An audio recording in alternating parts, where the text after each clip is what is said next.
Assalamualaikum warahmatullahi wabarakatuh. Alhamdulillahirabbil alamin. Sobat hebat masa surga, pertama-tama marilah kita bersyukur kepada Allah karena pada kesempatan hari ini kita bisa bertemu dalam keadaan sehat walafiat. Tidak lupa marilah kita bersolawat dan salam kepada junjungan besar Nabi Muhammad SAW. Sobat hebat masa surga, pada kesempatan hari ini Bu Lucy Hendarwati akan menceritakan tentang cerita inspirasi pagi bertema Nabi Muhammad laksana matahari di dunia. Sebelum saya lanjutkan untuk menceritakan cerita inspirasi pagi, Bu Lucy punya lagu sedikit. Ya mohon maaf jika suaranya kurang berkenan. Ya, lagunya seperti ini. Di langit ada matahari bersinar menerangi bumi, cahayanya yang tajam menembus kegelapan, menerangi seluruh alam. Di bumi ada para nabi, utusan Robi Izzati, membawa kebenaran, mencegah kedzaliman, petunjuk jalan keselamatan. Nah, dari lagu yang dulu saya lakukan tadi, itu yang dikirim oleh Allah. Saya akan membahas bahwa Allah mengirim Nabi. Yang saya bahas adalah Nabi Muhammad SAW, di mana di dalam lagu itu Nabi Muhammad laksana matahari yang selalu menyinari bumi, yang selalu memberikan penerangan jika ada hal yang kegelapan. Maksudnya kegelapan itu adalah jalan-jalan yang kurang benar. Nah, akhirnya Nabi Muhammad diberi wahyu oleh Allah dan dirangkum dalam bentuk Al-Quran dan menjadi petunjuk bagi manusia yang ada di bumi. Nah, maksudnya bahwa Nabi Muhammad dikirim oleh Allah itu tadi sudah saya lakukan, yaitu untuk membawa kebenaran, mencegah kedzaliman, dan petunjuk jalan keselamatan. Maksudnya tadi Nabi diberi wahyu dan dirangkum dalam Al-Quran dan dijelaskan, artinya bahwa Nabi Muhammad itu juga sebagai pendidik. Jadi menjelaskan isi kandungan Al-Quran, ya, yaitu di mana semua kebaikan diajarkan, kezoliman harus dihilangkan, dan petunjuk jalan keselamatan. Jika manusia itu patuh kepada ajaran agama, maka akan selamat. Jika dia melakukan kedzaliman, tidak akan selamat kecuali segera bertobat. Nah, penerapannya Al-Quran dalam kehidupan sehari-hari, kita bisa mencontoh Nabi Muhammad SAW, yaitu selalu memiliki sifat yang sabar. Sabar maksudnya setiap kali menghadapi masalah dihadapi dengan penuh kesabaran. Contohnya, setiap kali berangkat ke masjid selalu ada orang yang meludahi. Yang meludahi tetap itu saja. Suatu saat orang yang meludah itu sudah nggak meludahi. Nabi Muhammad bertanya-tanya, kemana yang suka meludahi saya? Setelah ditanya, yang meludahi sakit. Sama Nabi tidak dibalas.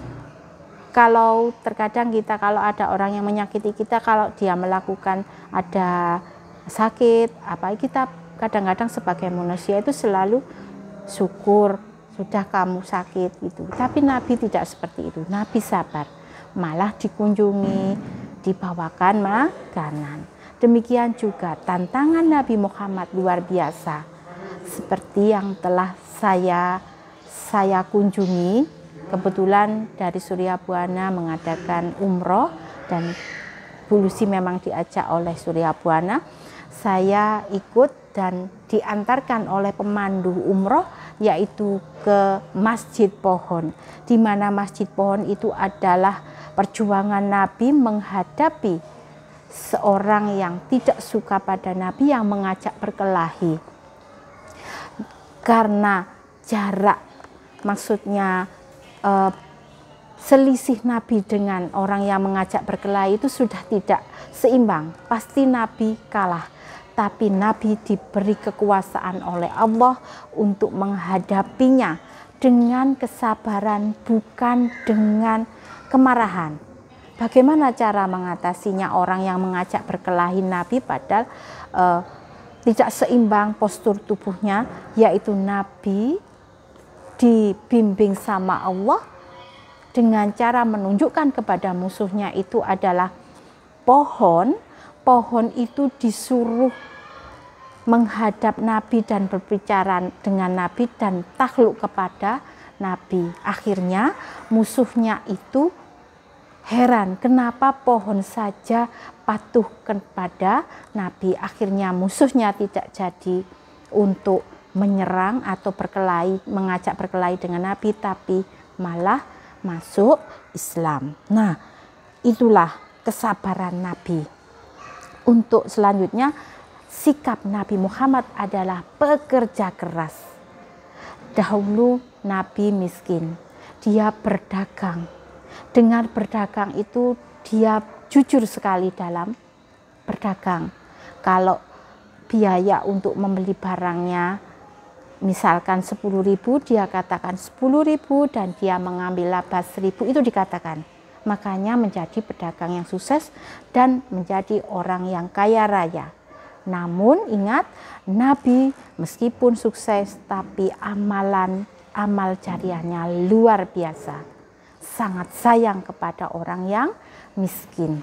Itu yang perlu kita contoh dari Nabi, itu kasih sayang Nabi kepada hambanya dan tidak minta imbalan apapun, ya, dan tidak pernah membedakan kebaikan manusia yang satu dengan manusia yang lain. Selalu tersenyum, baik itu kepada orang miskin maupun orang kaya, begitu ya.